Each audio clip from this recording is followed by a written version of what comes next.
गोविंद गुप्ता जी की जेल की सच्चाई बताने वाले जेल कर्मचारियों को प्रमोशन देंगे, उनको मोटिवेट करेंगे।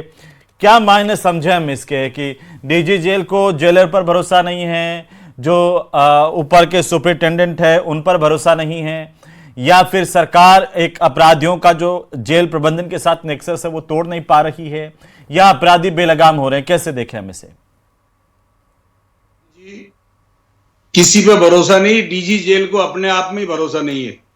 उनको अगर भरोसा होता ना अपने आप में, तो वो इस तरह की चीज नहीं कहते जो उन्होंने कहा है।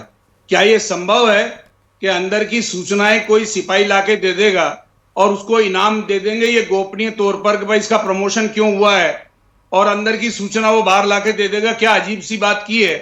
अभी कुछ दिन पहले हेमंत कलाल आईपीएस और मजिस्ट्रेट गए थे जोधपुर जेल में चेक करने। उनको जेल के अंदर नहीं घुसने दिया, मजिस्ट्रेट को और आईपीएस अधिकारी को, गृह विभाग के आदेश होने के बाद। मैं ये कह रहा हूं कि जेल ये वो सुधार गृह जेल नहीं है, ये एक बहुत बड़ा उद्योग है। आप ये देखिए, जेल के अंदर कोई भी, मैं आपको बताऊं, जेल में कोई भी अपराधी जाता है, ये टीवी पे देखते रहते हैं अपराधी कि किसको आज जेसी हुआ है, किसको पीसी हुआ, किसको सजा हो गई। तो बड़े घर का जो होता है ना, जो करोड़पति या लखपति में से कोई आ जाता है, हाँ। तो आते ही उसको लगा देते हैं सफाई में। अब उसने कभी किया नहीं होता है, अब फिर वो करता है कोई ना कोई कार्रवाई, तो उसकी बात कराते हैं मोबाइल में उसके घर वालों से बाहर। और बाहर जो है घर वाले परेशान होकर पहले तो मोबाइल रिचार्ज करवाते हैं, और फिर एक जगह निश्चित बताई जाती है, वहां उस व्यक्ति को पैसे जमा कराए जाते हैं। ये एक बहुत बड़ी चीज है जेल के अंदर। और जेल के अंदर नंबरदार और बाड़ादार जो इंचार्ज है वहां के, उनकी चलती है, या जेल के सिपाहियों की नहीं चलती। ये बाड़े के अंदर घुस नहीं सकते सिपाही। अगर ये घुस जाते हैं तो अपराधी इनको कम्बल डाल के ठोकते हैं अच्छी तरह से।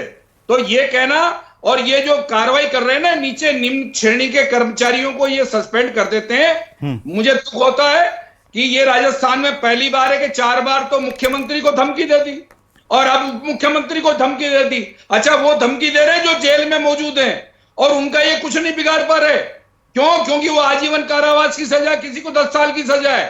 भय व्याप्त नहीं है, भय खत्म हो गया। और ये डीजी जेल ने जो बात निकाली है, ये कोई पंचायत का सरपंच थोड़ी है जो इसने ये कह दिया मैं इनाम दे दूंगा। वहां पता नहीं चलेगा कि इस कांस्टेबल को इनाम किस बात का दिया जा रहा है। वाह भाई वाह, बड़ी अजीब सी बात कह दी। मैं कह रहा हूं मुख्यमंत्री जी अभी चेत जाइए। ये इस प्रकार के डीजी जो ये चौंचलेबाजी कर रहे हैं, पहले इस प्रकार के अधिकारियों का इलाज करिए, इन जेल सुपरिंटेंडेंट का इलाज करिए जिन्होंने बंदियां खाते हैं, बंदियां लेते हैं। ये सिपाही और नीचे के कर्मचारी अपनी मर्जी से किसी को मोबाइल लाके नहीं देते, किसी को किसी से बात नहीं करने देते। अगर ऐसा होता तो हेमंत कलाल जेल में जाकर के तलाशी ले सकता था, लेकिन ये वहां के सुपरिंटेंडेंट, जेलर, डिप्टी सुपरिंटेंडेंट, ये सब अपराधियों से मिले हुए रहते हैं। अभी तो योगेंद्र जी कह रहे हैं कि 11 जो जेल कर्मी हैं वो सस्पेंड किए हैं। बड़े बड़े व्यापारियों को धमकी दे रहे हैं, विदेशों से पैसा वसूल रहे हैं। ये आ रहा हूं जोशी साहब मैं आ रहा हूं। बहुत बड़े बड़े सवाल आपने उठाए हैं। आशुतोष जी, एक छोटी सी टिप्पणी आपसे भी चाहता हूं कि कैसे हम इसे देखें, क्योंकि जोशी साहब ने तो बहुत सारे गंभीर सवाल खड़े किए हैं कि ये सिस्टम नहीं बदल रहा है, ये ढर्रा नहीं बदल रहा है, ये सिर्फ दिखावा है ऊपर से। बिल्कुल हेमंत जी, देखिए मुखबिर योजना कई जगह बहुत अच्छे से काम कर रही है। मुखबिर योजना में बुराई नहीं है, लेकिन पुलिस विभाग में, और वो भी खास तौर पर जेल में तैनात कर्मियों के साथ में पुलिस कैसे इस मुखबिर योजना को लागू कर पाएगी, ये थोड़ा सा अटपटा जरूर लगता है। क्योंकि देखिए, मुखबिर योजना की सफलता निर्भर करती है आपकी प्रोत्साहन पर। क्या आप उसको प्रोत्साहित कैसे करते हैं, वह राशि के तौर पर करते हैं या प्रमोशन के तौर पर करते हैं।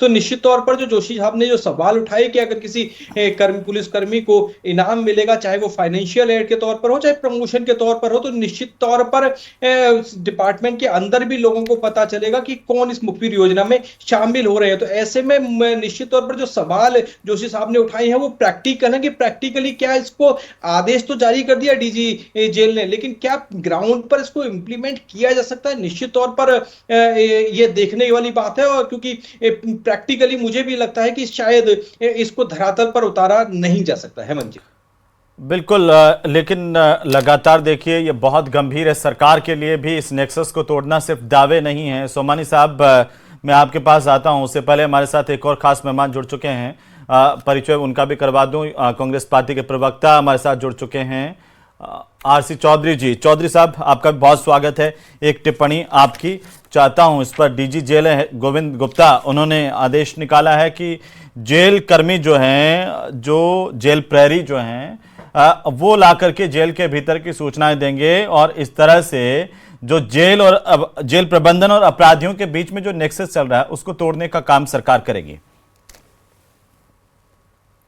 मैं जो योगेंद्र शर्मा जी को सुन रहा था और आशुतोष जी को सुन रहा था, उसके बाद में जो डीजी साहब का जो आदेश है वो ये लग रहा है, और इस पे मैं दो बातें कहना चाहूंगा।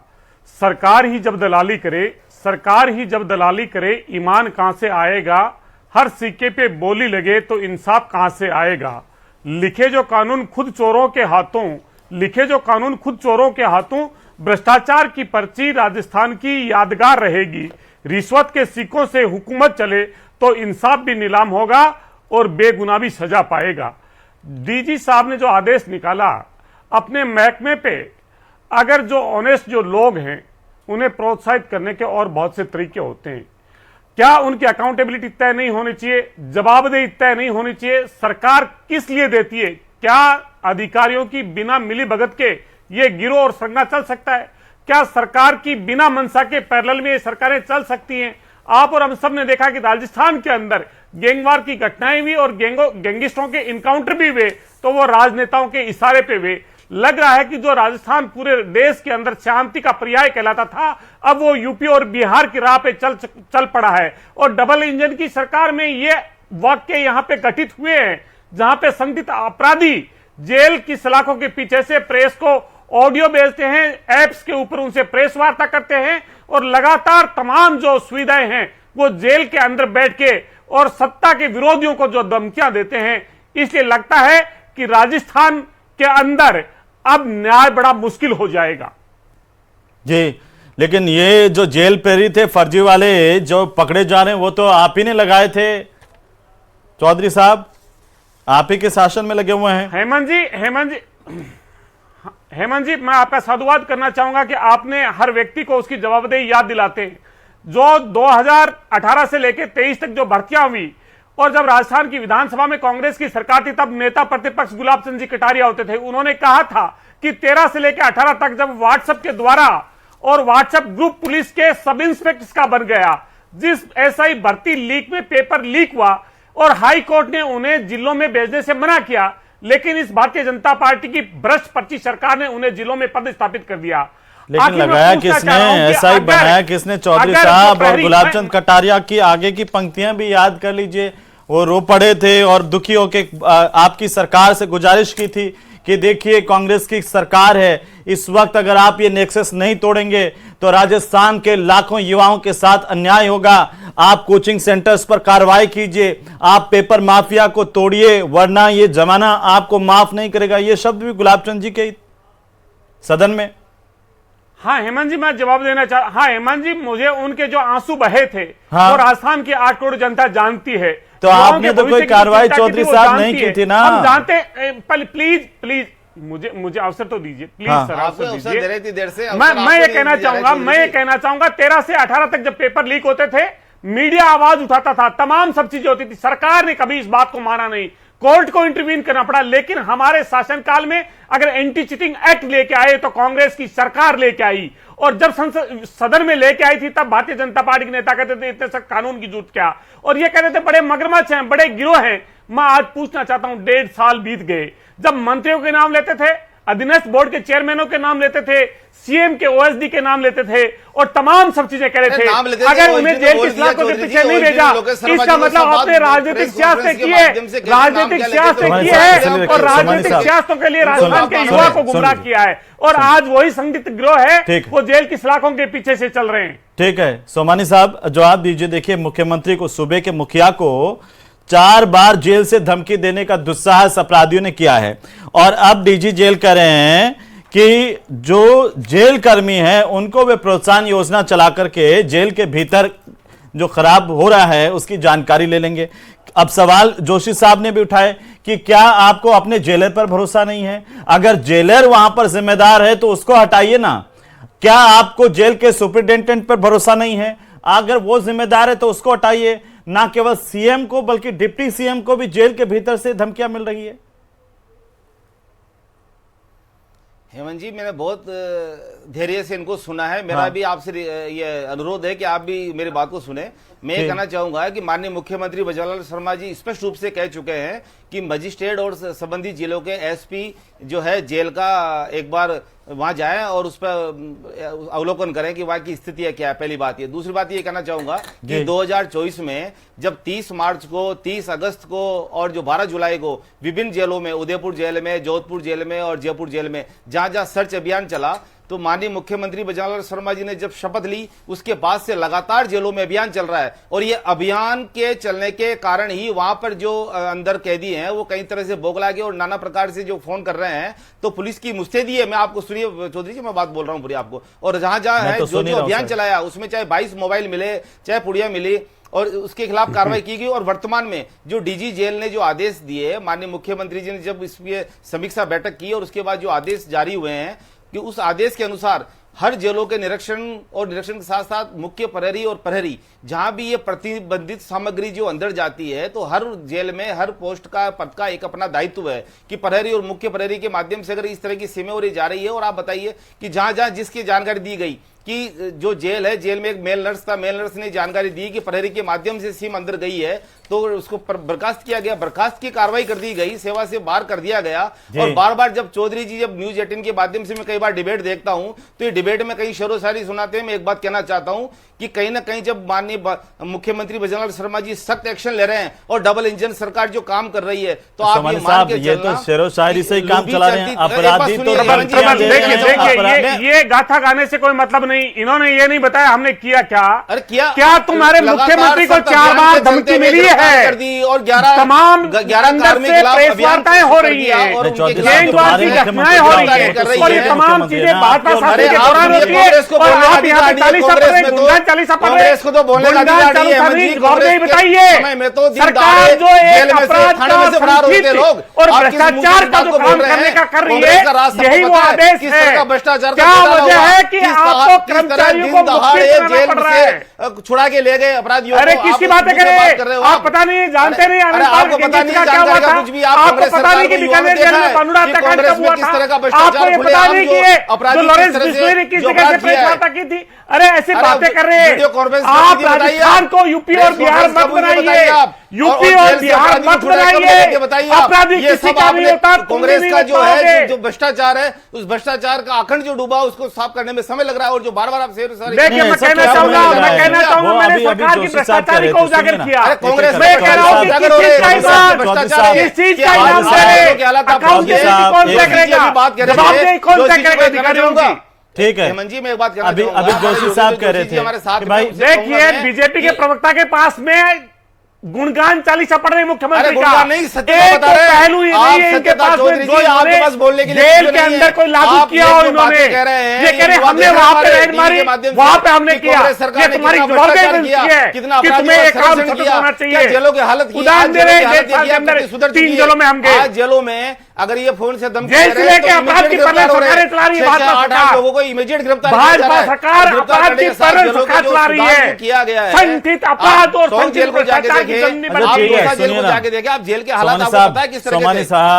सोमानी साहब अभी जोशी जी कह रहे थे कि आप कह रहे निरीक्षण करें। ये निर्देश तो दे दिए, लेकिन निरीक्षण करने देंगे तब निरीक्षण करेंगे ना। आप देखिए, हेमंत कलाल गृह विभाग की परमिशन से गए थे, उनको जेल में घुसने तक नहीं दिया गया।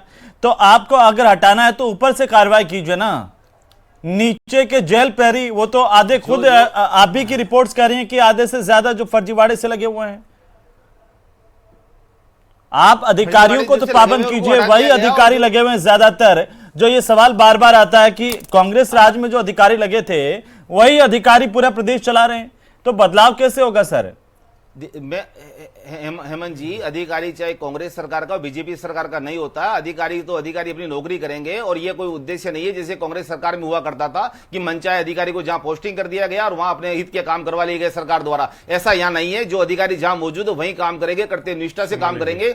आप दौसा जेल, टोंक जेल, मैं ये नहीं कहना चाहूंगा जिस तरह का फोन किया और जो अपराध घटित किया है तो उसके खिलाफ कार्रवाई की गई है। और बार बार जो शेरो शायरी के माध्यम से कहना चाहते हैं, मैं एक बात कहना चाहता हूं कि लूबी चलती थी तो वादे सभा कहते थे, पांव फैलाए, अरे वो बता दीजिए, उनका अंजाम आपको पता नहीं है। आपसे पहले भी कई लोग थे जो अपने आप को खुदा कहते थे, सुधार के कोई कार्यक्रम चलाए हो, जब कार्रवाई कोई आपने वहां पे जेल के अंदर घटनाओं में कोई कमी लाए हो, वो नहीं बता सकते ये भारतीय जनता पार्टी के नेता। ये सिर्फ मुख्यमंत्री का गुणगान चालीसा पढ़ेंगे कि मैंने मुख्यमंत्री का भ्रष्टाचार गुणगान चालीसा क्या ये इस तरह के जो आदेश निकाल रहे हैं गोविंद गुप्ता जी और यहाँ पर भारतीय जनता पार्टी के प्रवक्ता सोमानी साहब कह रहे हैं कि हमने बहुत आमूलचूल परिवर्तन किया है, आपको लगता है क्या अपराधियों के हौसले तोड़ पाने में ये इस तरह के आदेश कामयाब होंगे? देखिए हेमंत जी, जेल में ये कुछ भी परिवर्तन नहीं कर सकते दोनों पार्टी वाले। मैं आज मेरे से चाहो तो लिखवा लो कि अगर ये परिवर्तन कर दें तो मेरे से दोबारा बात कर लेना आके। दूसरा कह रहा हूं, अरे जोशी साहब, मेरा आपसे निवेदन है, आप टोंक और दौसा जेल में एक बार जाके तो आए। आप जो कह रहे हैं, मैं आपसे कहना चाह रहा हूं, ये न्यूज 18 के माध्यम से किस तरह की वहां व्यवस्थाएं बदली है, कितनी सुरक्षा और शक्ति रही है। बाकी तो और तो आप जाएंगे वहां दिख जाएगी। पता है क्या कि जिस बाड़े के अंदर आपको किसी में जाना है, जिस बाड़े में सुविधा लेनी है, उसकी कीमत क्या है अंदर पता है आपको? 5 नंबर बाड़े में जाके देख लीजिए, जहां से आपके मोबाइल में टावर मिल जाते हैं और उसकी कीमत कितनी है। पीसीओ चला रखे हैं वहां के नशे का धंधा करते हैं। इवन ये है कि जो वहां पर माल सप्लाई करता है जेल में, वो जेल की जो दुकान है चौरी बाजार की, वहां जाकर के आप पेमेंट कर दीजिए, आपको हर सहूलियत जेल में मिल जाएगी। आप क्या बात कर रहे हैं? मैंने कोई 30-35 साल झक नहीं मारी है। जोशी जी, अब सब जगह सीसीटीवी लगा के सब निगरानी की जा रही है और उनको खंगाला जा रहा है और जांच जारी है इस पे। मेरे साथ आप आ जाइए। मेरे एक जानकार का बच्चा जेल में बंद हुआ, वो मेरे पास आए के साहब क्या करूं? मैंने कहा चिंता मत करो, अभी 5 मिनट में टेलीफोन आ जाएगा। और 5 मिनट में टेलीफोन आया कि 1500 रुपए का रिचार्ज कर दो, अपने बच्चे से बात करनी है तो हमेशा करते रहिए। आपको आ जाइए, मैं बता दूंगा, मैं मिला भी दूंगा। सोमानी साहब, इतनी अब तो इससे आगे तो कुछ बोलने की जरूरत ही नहीं, लेकिन जब से नहीं जेल के, अरे मैं ये कह रहा हूं हेमंत जी, जेल के जितने अधिकारी कर्मचारी है, इनकी तनख्वाह अगर अपराधियों को दे दो ना वहां अंदर, जो जेल के वहां वो है ठेकेदार, जो जेल के नंबरदार, बाड़ेदार, वही जेल को चला लेंगे। ये कर्मचारी तो और जाकर के उसके अंदर। अरे जोशी जी, ये सुझाव आप वो दीजिए जो संवैधानिक सुझाव हो, लोकतांत्रिक सुझाव, आप सुझाव दीजिए। अगर कोई सुझाव हो तो ये जो गोविंद गुप्ता जी ने जो आदेश जारी किया है, ये आदेश किस तरह से वहां की जो स्थितियां हैं, आप ऐसा सुझाव दें। आप वरिष्ठ अधिकारी रहे तो अधिकारी जैसे सुझाव दें आप। गोविंद गुप्ता जी को कह सकते हैं कि जो जोशी साहब बता रहे हैं उस ठिकाने पर रेड करें। नहीं, गोविंद गुप्ता जी ये आदेश तो जारी कर देंगे। जोशी साहब छाती ठोक के कह रहे हैं कि मैं आपको बताता हूं यहां से सारी व्यवस्थाएं होती है, पेमेंट करता है। क्या बात कर रहे हो? जेल जाके देखो एक बार अंदर, आपको पता लग जाएगा। आसानी से जेल का कर्मचारी बाड़े में नहीं जा सकता, अन्यथा कम्बल डाल के ठोकते हैं महाराज। ये डीजी बातें बाहर कर रहे हैं, इन डीजी को चाहिए कि जाकर के एक बार अंदर जाके देखें, अपना भेष बदल के जाके देखें वहां। आशुतोष जी, तो क्या स्थिति जेलों की? ठीक, आशुतोष जी, फिर व्यवस्थाएं सुधरेंगी कैसे जब इस तरह से जोशी साहब जैसे सीनियर इस तरह से सारी की सारी बातें बता दे रहे हैं, लेकिन सरकार के संज्ञान में होते हुए भी मुझे लगता है कि कुछ लोग हैं जो आंखें मूंद करके बैठे हुए हैं, जो सरकार को भी मिसगाइड करते हैं। ये क्या इनाम दे रहे हैं मेरे समझ में नहीं आया। कोई बताएगा तो उसको इनाम देंगे, उसके जूत पड़ेंगे। उसने अगर ये बता दिया ना कि बाड़े नंबर 5 में ये काम हो रहा है, उसको इनाम दिया जा रहा है, तो उसके सिर के बाल उखाड़ देंगे वहां जेली अंदर जो कहती है। ये ध्यान रख लेना, इस डीजी को कोई जानकारी नहीं है, मेरे से बात कर लेना। आशुतोष जी, अपराधी की जानकारी देखिए, निश्चित तौर पर जोशी जो कह रहे हैं वो समस्या है, लेकिन मुझे लगता है कि आज की तारीख में थोड़ा तसल्ली रखिए जी। जी देखिए हेमंत जी, मुझे लगता है कि आज की तारीख में हमको समस्याएं तो पता है, लेकिन उनका समाधान देखना पड़ेगा। और मुझे समाधान नजर आता है तकनीक पर। अगर जिस तरह की बात सुमानी जी कर रहे हैं कि सीसीटीवी हमने लगाए हैं, मोबाइल जेवर 145 जेलें राजस्थान के अंदर करीबन आती हैं, तो वहां पर क्या सीसीटीवी प्रॉपर लगे हुए हैं, क्या मोबाइल जेवर लगे हुए हैं, या मोबाइल जेवर से भी आगे की एक और बात होने लगी है कि आजकल टावर से जो सिग्नल्स आते हैं उनको ब्लॉक करने की एक बात की जाती है, क्योंकि मोबाइल टावर के लिए बार बार कहा जाता है कि कुछ एरिया में वो काम नहीं करते हैं। तो मुझे लगता है कि क्या उन तमाम तकनीकी वस्तुओं के प्रयोग पर सरकार या डीजी अगर ज्यादा ध्यान देते तो ज्यादा बेहतर रिजल्ट आने की उम्मीद थी, क्योंकि व्यक्तियों की निष्ठा पैसे के प्रति किस तरह की हमारे समाज में है, ये एक सामाजिक समस्या है। केवल ये जेल की समस्या नहीं है, ये भ्रष्टाचार एक सामाजिक समस्या है। मुझे लगता है कि तकनीक का अगर उपयोग बढ़ाया जाए, चाहे वो जेल हो या अन्य किसी तरह की भ्रष्टाचार की 14 महीने में चीजें, तो मुख्यमंत्री को 4 बार जेल से धमकी, यही बता देता है कि डीजी जेल कितने सक्षम है और कितनी उनकी अच्छे तरीके से जेलों में जो है परिवर्तन हो रहा है। सोमानी साहब, मुस्कुराने से काम नहीं चलता है। जोशी साहब ने पूरी पोल खोल करके रख दी है सिस्टम की। हेमंत जी, सोमानी साहब क्या करेंगे? सोमानी साहब ये दर्द जो है आप समझिए, सोमानी साहब क्या जिस तरह के जो सुझाव दिए जा रहे हैं, गिरफ्तारी आप मुझे बताइए कि 24 आवर्स में अगर धमकी दी, उनको गिरफ्तार कर लिया गया और पूरे नेक्सस को जिस तरह से वो ये गिरफ्तारी को अचीवमेंट मांग रहे हैं, ऐसी घटनाएं क्यों होनी है? आप मुझे बताइए आपने क्या अधिकारियों की जवाबदेही तय की? आप क्या एक पैनल में मुखबिर योजना चला रहे हैं ताकि वहां पे संगठित तरीके से भ्रष्टाचार को स्थापित कर सके? और आप अगर इस तरह के उलूल जुलूल सुझाव आप ये बताइए, जेलों की स्थिति सुधारने के लिए चाहे तकनीकी विशेषता हो, चाहे वो क्या किया? आदेश हो, तकनीकी विशेषता के एक उदाहरण दीजिए, उसमें हमने ये किया है, चाहे आप ये देखिए 1.5 साल में हमने ये किया। बताइए ना, चौधरी साहब बताइए, ये नेक्सस कैसे टूटेगा? चौधरी साहब, मुक्त कर दिया। चौधरी साहब, ये कैसे टूटे? आप विपक्ष के नाते कुछ सुझाव दीजिए, क्या करे सरकार? मजबूती से फैसले नहीं कर पा रही है, क्या बात है कि सरकार की हेमंत जी, मैंने ये कहा कि जो भी अपनी सेवा में होता है वो सेवा के लिए प्रतिबद्ध होता है। वो